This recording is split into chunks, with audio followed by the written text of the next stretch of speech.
क्लेशोधिकतरस्तेषा मव्यक्ता सक्त चेतसाम अव्यक्ता ही गतिर दुखम देहवद्भिर्वाप्यते। निवृत्ति मार्ग सरल नहीं है, बहुत कठिन है।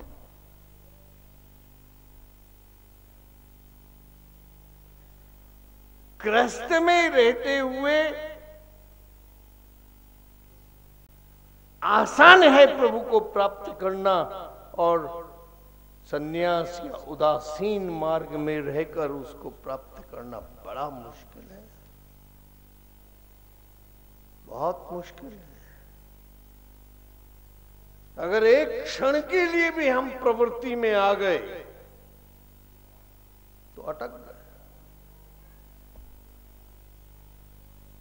अजामिल नारायण को पुत्र कह के तर गया, दशरथ नारायण को पुत्र कह के स्वर्ग में अटक गए।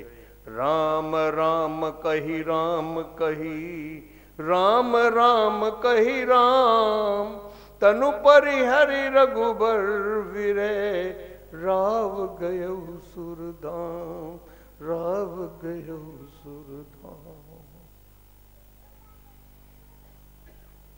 हम भरत को रंगमंच पर ला रहे हैं। परिस्थिति क्या है?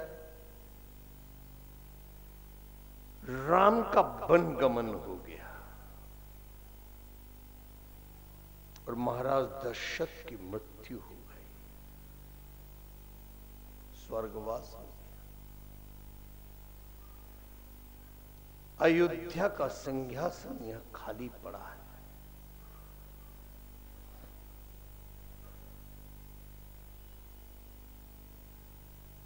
महर्षि वशिष्ठ कुलगुरु,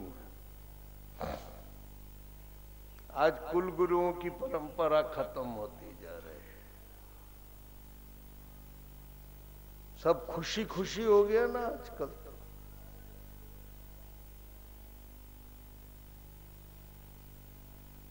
पुत्र ने किसी से दीक्षा ली, पुत्री ने किसी से ली, पत्नी ने किसी से ली, स्वयं किसी से ली, और फिर गुरु भी झगड़े के कारण बन गए घर में।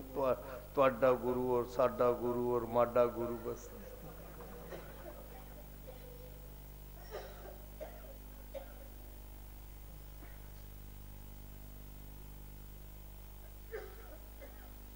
पहले कुरुगुरु होते थे, उनको पूरे वंश का इतिहास पता होता था, पूरे कुल का इतिहास पता होता था, और कुल को एकाग्र रखने की अगर शक्ति थी तो गुरु में थी।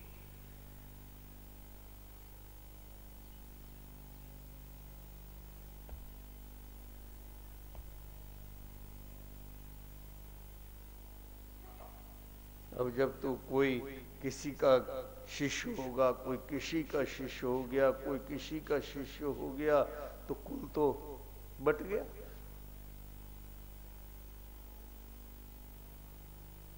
फिर आपत्ति काल में तुमको संगठित कौन रखेगा?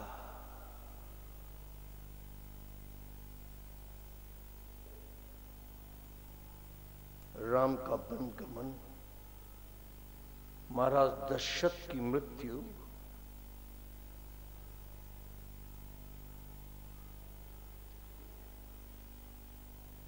महर्षि वशिष्ठ के सामने समस्या जानते हैं। राम पर खबर भेजी तो आएगा ही नहीं, क्यों? वो तो सत्य संकल्प है, 14 वर्ष में ही अयोध्या में प्रवेश करेगा, उससे पहले नहीं। जानते हैं स्वभाव को।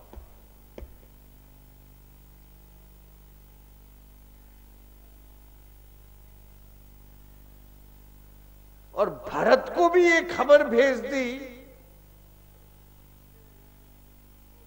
कि राम का वनगमन और दशरथ की मृत्यु, तो हो सकता है वो वहीं प्राण छोड़ दे।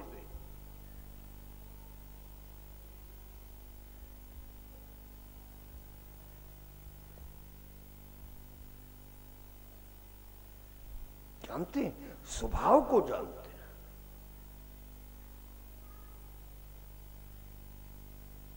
रघुवंश की परंपराओं को जानते हैं।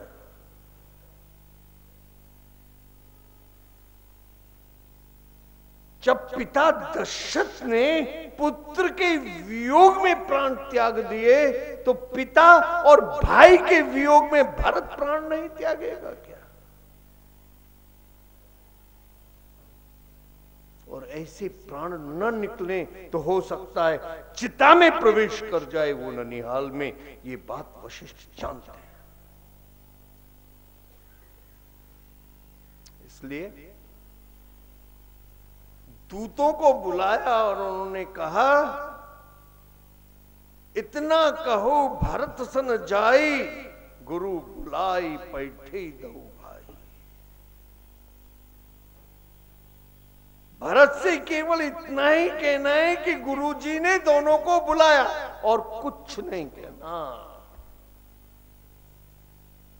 महाराज दशरथ के विषय में अयोध्या की वर्तमान परिस्थिति के विषय में कहीं कुछ नहीं बखानना है।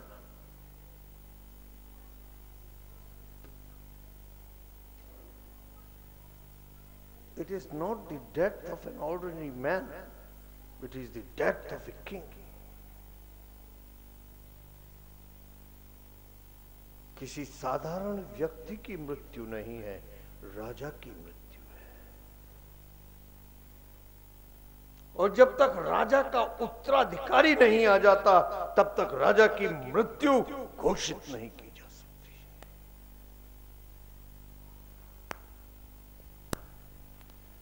राजा की मृत्यु की घोषणा हो गई तो पड़ोसियों ने आक्रमण कर दिया तो क्या होगा? सेना की कूच को कौन आदेश देगा? युद्ध के लिए कोष कौन उपलब्ध कराएगा? बड़ी समस्याएं हैं।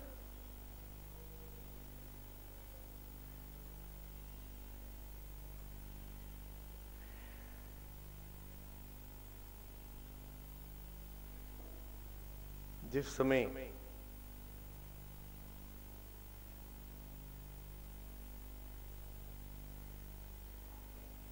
एडवर्ड द सेवेंथ की मृत्यु हुई थी,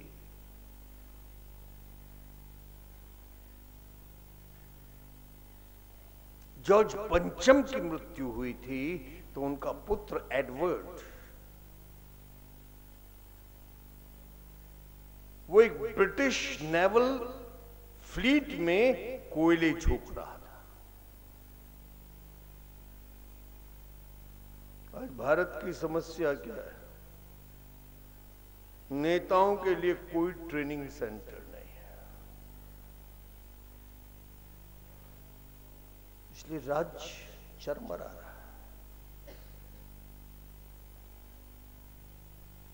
यहाँ एक पियून को भी ट्रेनिंग दी जाती है, दफ्तरी को ट्रेनिंग दी जाती है, क्लर्कों की ट्रेनिंग होती है, आईएएस पीसीएसओ को ट्रेंड किया जाता है, पर ये नेता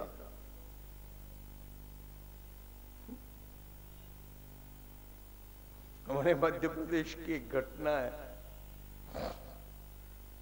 एक जलेबी बेचता था खोमचा लगा के, अब उसको टिकट मिल गया, राष्ट्रीय पार्टी का टिकट मिल गया और जीत गया लहर में, कोटे में मंत्री बन गया।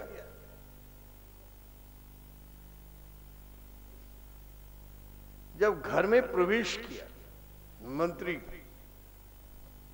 पत्नी साथ, तो वो अंग्रेजी स्टाइल का जो कम्बोर्ड होता है शौचालय का, उसको देख के कहती है चूल्हो बहुत सुंदर है।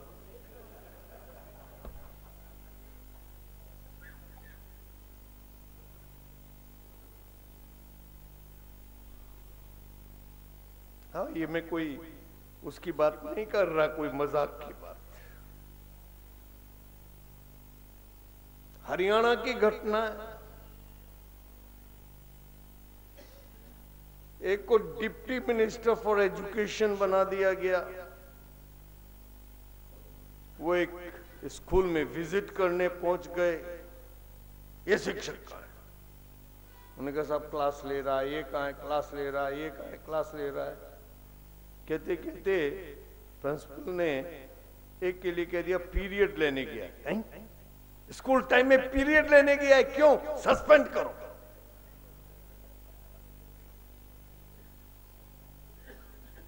उसके पीए ने कहा सर सुनो तो सही। मैं नहीं सुनूंगा, कोई सिफारिश नहीं सुनूंगा।